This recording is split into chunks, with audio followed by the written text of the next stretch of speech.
I'm going to call Chris Farfway. Thank you very much, Mr Speaker. It is a genuine pleasure to speak to the Electronic Interactions Reform Bill. I'd really like just to begin with sending a message to my friend across the hall, Mr McKelvey, and just to say that don't be threatened by the technology that is slowly taking over the world.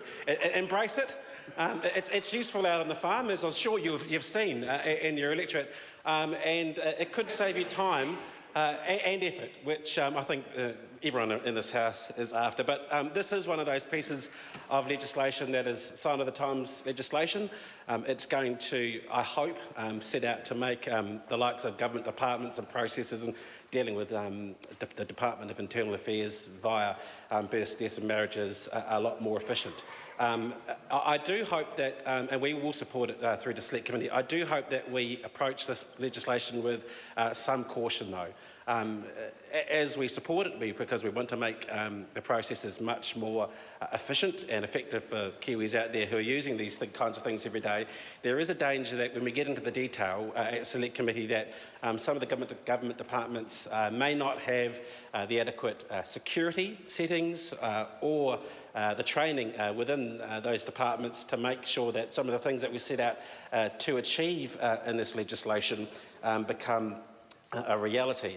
One of the things that my colleague Ian Lees-Galloway talked about within this bill is that it allows an electronic vote, I believe, for... Now let me just make sure I'm going to get this right because I don't want to get Forest and Bird on my case if it's not them. Who is it? It is the Fish and Game Council elections. The Fish and Game Council elections. And I think that's an important aspect of this bill. And we heard that the government back in 2008 was ambitious for New Zealand, but one of the ambitions that it hasn't quite got to achieving is electronic voting for local body elections. We've just had those local body elections, Mr Chair. I think we all know the result. We've been talking about it for some time. The other side of the House has been quite silent on it. But having a look at some of the details around the Fish and Game Council elections and what that might entail in the departmental disclosure statement says that if we allow by this legislation an online vote to happen, it says that it will enable up to 94,000 transactions, and I'm assuming that's votes, to be completed online once every 3 years. Now, let's just take the city of Porirua, for instance, which I represent. I think they would have about Mike Turner, good mayor, won by 144 votes. But if we had electronic voting there, and there's certainly fewer than 94,000 people in Porirua, it would enable much more voting to happen. A lot more people would have their say. So why can't we have electronic voting in our local body elections, which we've just had throughout the country, and the results came out on Saturday, when the Fish and Game Council of New Zealand, who we are told will have 94,000 votes under their electronic elections every 3 years, so the same cycle as us, are able to have their election held online. And that's the kind of question that we want to ask at the Select Committee. Why can't average Joe citizen, when they're choosing their local ward councillor or their local mayor, have the ability to vote online? And I think the turnout was something dismal, like somewhere between 35% and 40% around the country, somewhere in that region. And if we really want to get people in New Zealand voting, increase voting in New Zealand for their local bodies, for their mayors, then we think that we should make a faster move towards electronic voting. Why can't it happen for our local councils, our local district councils?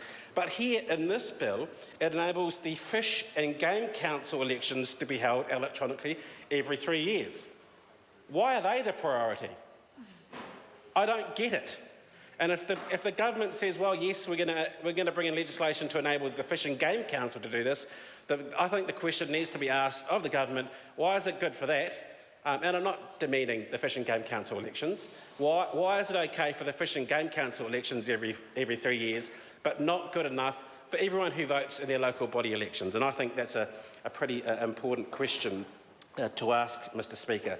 Another issue I think that we have with this piece of legislation is around organisations who might start having access to identity verification information under the Real Me system. Now, the Real Me system allows people to go into the local post shop, take their photo, and with certain government departments that will be good enough as an online verification of their identity.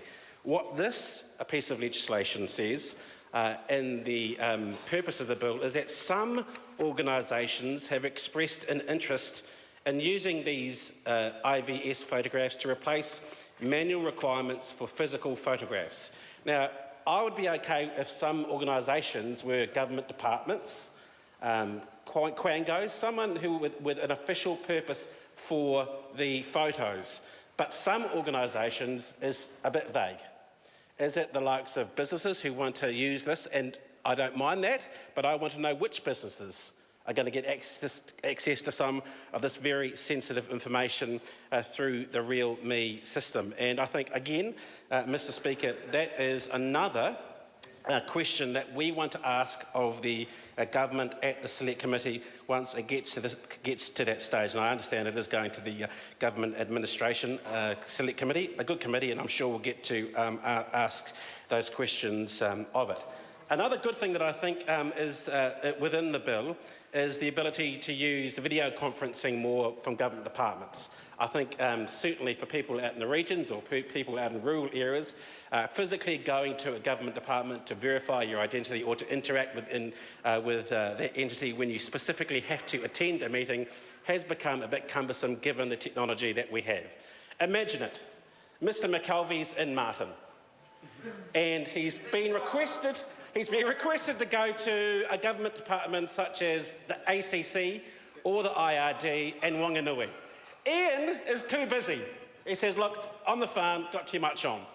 Is there any other way I can do this? Well, under circumstances as they stand now, Mr. McKelvey is out of luck. He has to physically go to Wanganui, to the government department, to make sure that he can verify that that is him, that he, under the law, has attended and been to the office to make sure that business is done. But in the new world, Mr. McKelvey can crank up the laptop, open up Skype, or maybe even use his phone and FaceTime, and call the government department concerned. And wouldn't that be a lovely world, Mr. McKelvey? Wouldn't that be a great world where people who have got distances to travel and it would be an inconvenience for them to deal with a government department can actually just ring them up via Skype or do a FaceTime call? Now, I think that's a great thing. Mr. McKelvey, this is a piece of legislation that your government is proposing. So I think you should take it with a firm grip and really take it and really empower yourself and help other New Zealanders empower themselves to be able to use this technology for their benefit. But in all seriousness, it might help us make things more efficient and it might make it more effective for the end user and the government department. But there is some devil in the detail around the security of information and also some of the other organisations that might get their hands on some of this information that some questions need to be asked of at the Select Committee. And I do just want to finish back on the electronic voting because it's been something that's been floating around for such a long time. Why, when the Fish and Game Council can vote online for their leadership, can we not use the same technology for people out there in their city councils? I think Mr. Barclay's got something to say about that. In their city councils, for their mayoralties, to make sure that online voting can happen. It should be easy. It is easy. It's so easy that the government can do it for the Fish and Game Council, but can't do it for the average Joe Blogs who voted just in the last couple of weeks for their local body elections. So I would like to see the government, I won't use the word that I'm not allowed to use, but follow through with one of its objectives when it came to this House and make online voting, at least for our local bodies, a reality, because it should be done to make sure that everyone out there has their democratic say to make sure they pick the right person in their community and in their city and in their district to be their local representative.